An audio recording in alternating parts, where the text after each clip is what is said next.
The ACX-11 is a new conglomerate carbine designed for a shit ton of damage.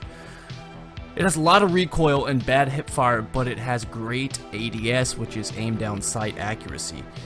And yeah, strong damage. So this is a very powerful NC carbine, and it's really not that much. If you're looking to get something and you're new to the game like me, because I am fresh at this game, this gun only costs 650 certs or 499 Daybreak cash.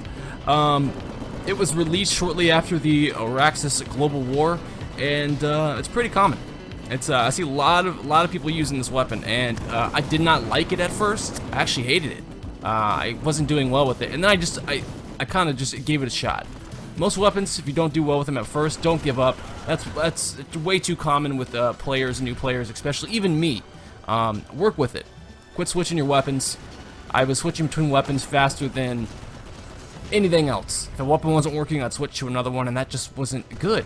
It wasn't good. Stick with a weapon even if you're not doing well with it, and keep trying. But when it comes to using carbines, they are great for both not only close range, but medium range combat. Very good. Most of the time, you're going to want to hip fire when using carbines at close range, but when it comes down to the ACX-11, it may be a little bit more difficult. Now, this is one of the downsides. It also has very, very slow bullet velocity.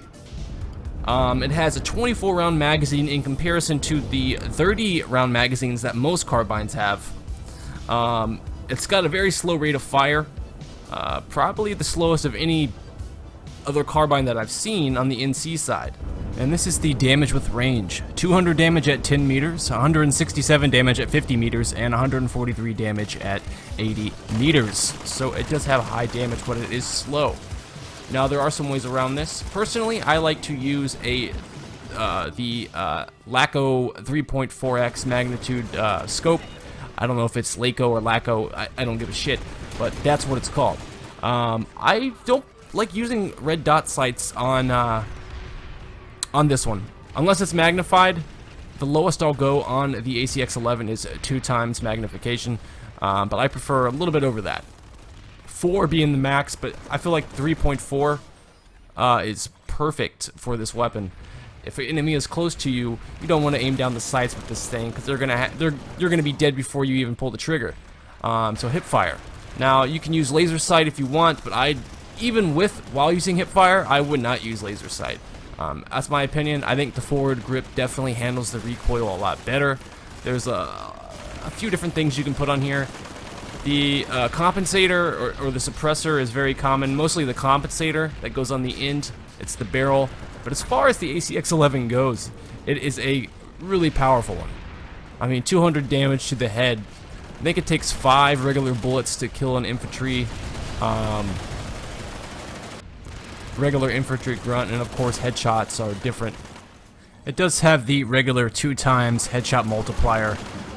Now, if we compare this with the Mercenary, there are some ups, but then again, the Mercenary is a pretty standard carbine. It is just evenly spread all around, while the ACX-11 has some really good stats on some parts, and then other stats you're just like, what the hell? But it's all about adapting to the weapon, and this weapon might be the one for you. Now, I'm not one for giving huge tips, especially on a game that I'm new at, but there are some things that I can tell you that I have noticed. With new players, even myself, I had to stop doing this one thing. Well, a couple things, actually. Let's start off with the first one. Hip fire when you need to. Try hip firing if you're dying a lot and you like to aim down sights. There are some times where aiming down sights is going to help. Unless the enemy is facing away from you, you can switch from hip fire to, aiming down sights. But if they're facing you, don't switch. Whatever you started off with, go with. But hip fire is going to get you killed, especially in close quarter situations. We already went over this, so I don't have to say it again. But I did want to make that clear. There are times when you hip fire, and there are times to aim down sights. The second thing. When you're new to this game, you really don't know the the continents well, the maps, the areas. And if you don't know an area well, and you're running into battle like a freaking madman, you're gonna die. You're gonna die. There's almost always someone waiting around the corner for you. Now this is something I had to learn the hard way, and I'm still learning it. But you don't always have to be on the move. It doesn't mean you want to camp and sit there and camp all day, but use your surroundings. If you're playing light infantry, which is something I would suggest trying, you are very maneuverable. Get into a position, try to hold that position for a little bit. Chances are that the enemy is going to run into you at some point very soon. Especially when you're in a big battle.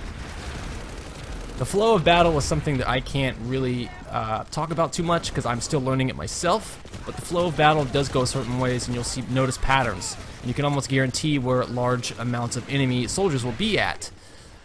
Now, a good place to be is off to the side.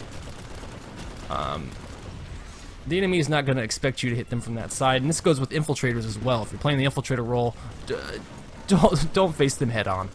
There's going to be a sniper looking at you too. And yeah, there's probably going to be snipers looking to their sides as well, but not as many as are looking forward. Use cover. There's cover. Anything around you can use for cover, use it. Because if you're jumping in midair, jumping off of buildings, running through teammates, strafing side to side through enemies, someone's going to slash you in a heartbeat.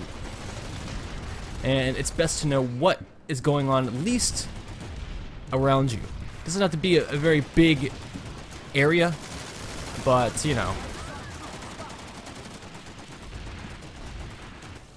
most of the time there's going to be someone coming from your left, your right, your front, and rear. It's happened all at once. So getting into a position to where you know your back's probably clear, your left's probably clear, and all you have to worry about is one or two positions, then you should be good. Now this is just my experience. I'm sure there's really good players that can own just running around the whole map the whole time, just running around killing people. I've seen it. But as for new players, that's probably not going to happen.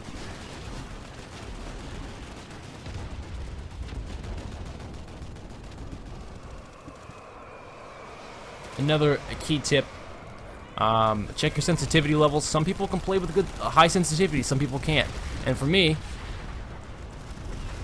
DPI is an issue. I remember this part. My gun wouldn't stop going off. I couldn't stop it.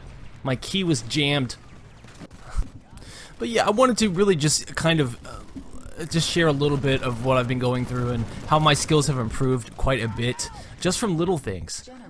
Especially, you know, with the hip fire and the aim down sights, there's times to do that and there's times to do the other. Know your surroundings. Play like, you know, like it's really you on the battlefield. You don't want to die. Doesn't mean you have to be a coward and hide, but be aware of what's going on around you, and also find your weapon.